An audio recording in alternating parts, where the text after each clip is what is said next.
Alright, so here's an update from after my first load. I took my 10-hour rest in Rayville,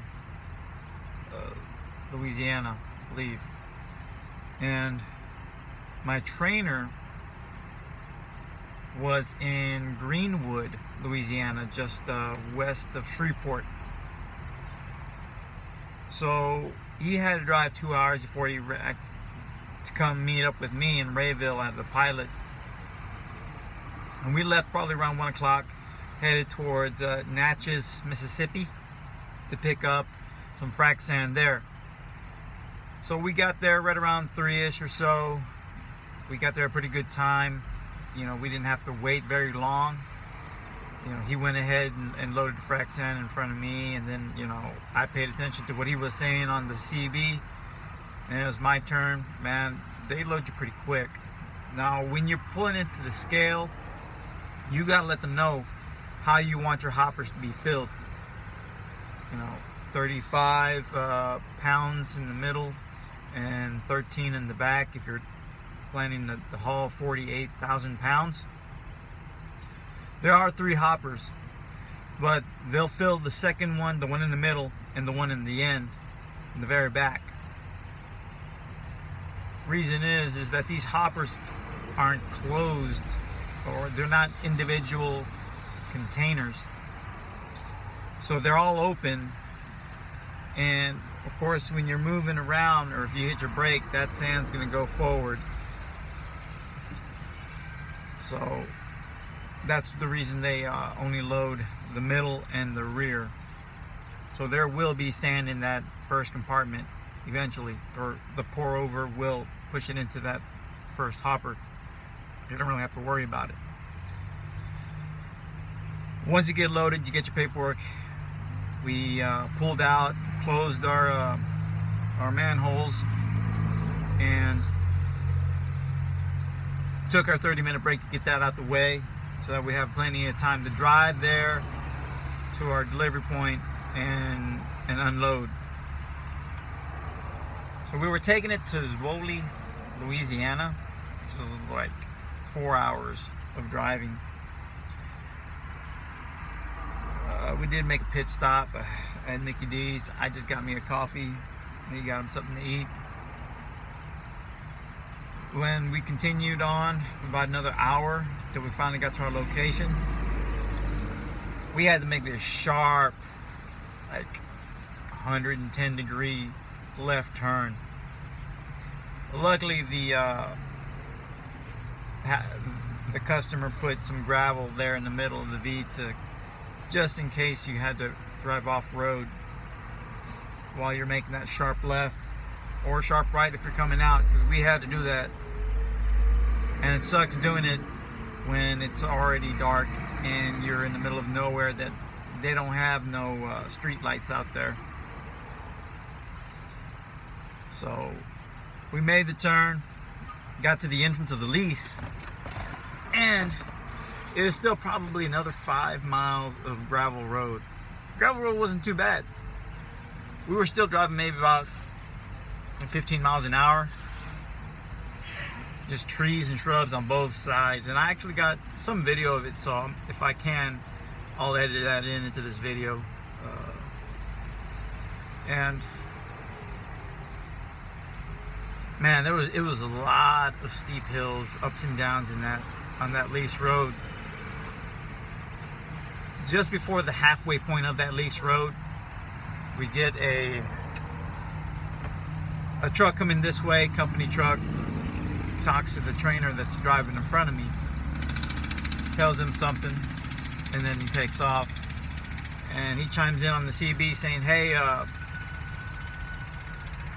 the employee there told him that there's a truck up ahead on the right, we might have to squeeze in. That's all I got from the CB. So I said, okay, no problem. We pull up. Turns out it's the customer's equipment truck. It's an 18-wheeler with a flatbed, maybe millions of dollars of equipment on there. Turns out his back trailer tires on the passenger side got off road and was crossing a creek at that moment, and just started sliding off the road and leaning against the trees. The tractor was still upright, somewhat on the road, but yeah, that trailer was leaning hard. Still not tipped over, but it was leaning. I wish I had gotten video of it because it's a better shot. I did get shot of it on the way back, because I was guessing by the time we're done there's going to be some tow trucks there. So we finally get into the lease. Bright lights everywhere, equipment everywhere, and my trainer in front of me gets set up. Then the spotters, they get me set up, and we start hooking up, and we're there maybe 3 hours, maybe. We were having some of the silos were full, so we had to keep switching to other silos. And man, we finished up around 1 o'clock in the morning. I'm tired. I'm like, I'm still alert, but by the time we pulled out and got to that point where we ran into that truck again, there was a tow truck in front of it and a tow truck behind it, the commercial vehicle tow trucks. I had a feeling that was going to happen, so we had to sit there and wait until they finally got that trailer on the road, and they were able to move that truck out of the way and then get the tow trucks out the way. We were there.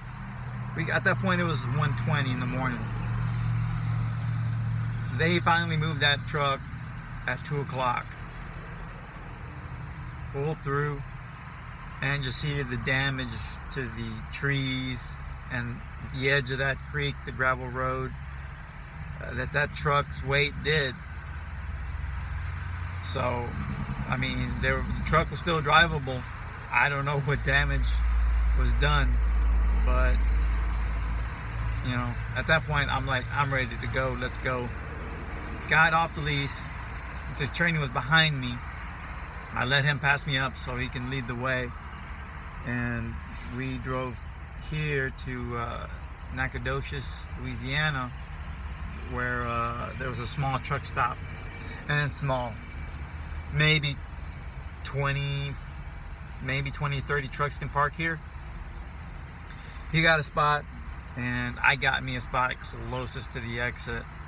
I mean, it's not a designated parking spot, but it was for tonight and most of today.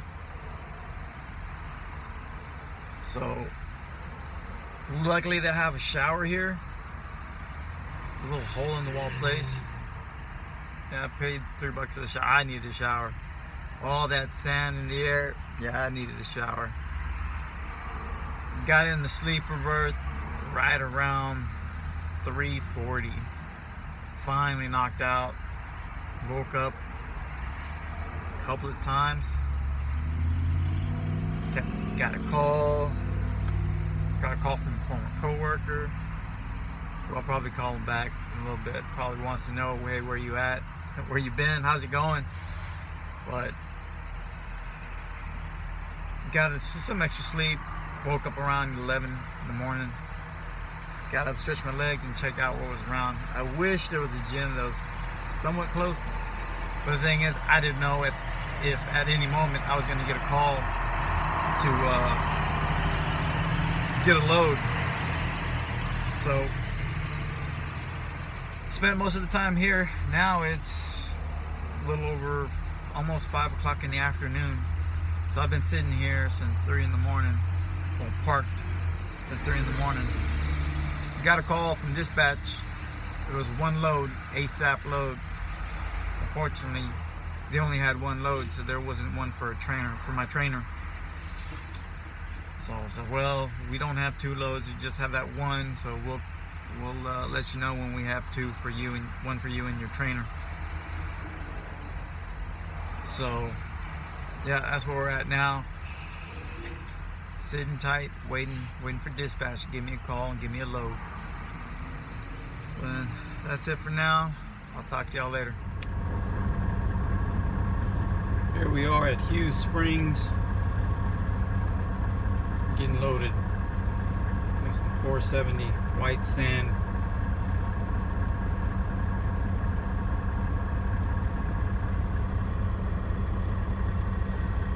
Truck in front of me is my trainer.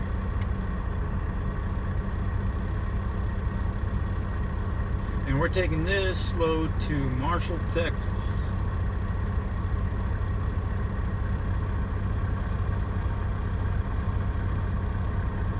Just to let you know, we didn't get this load till just before midnight.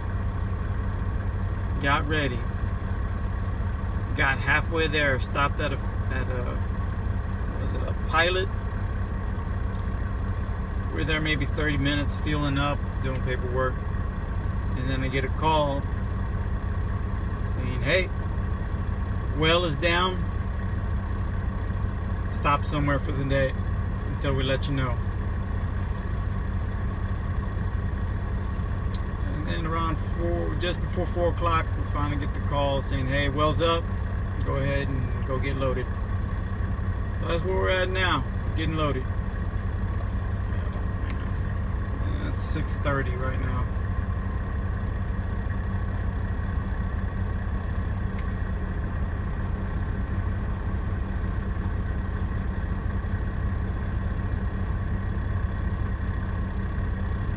Alright, that'll do.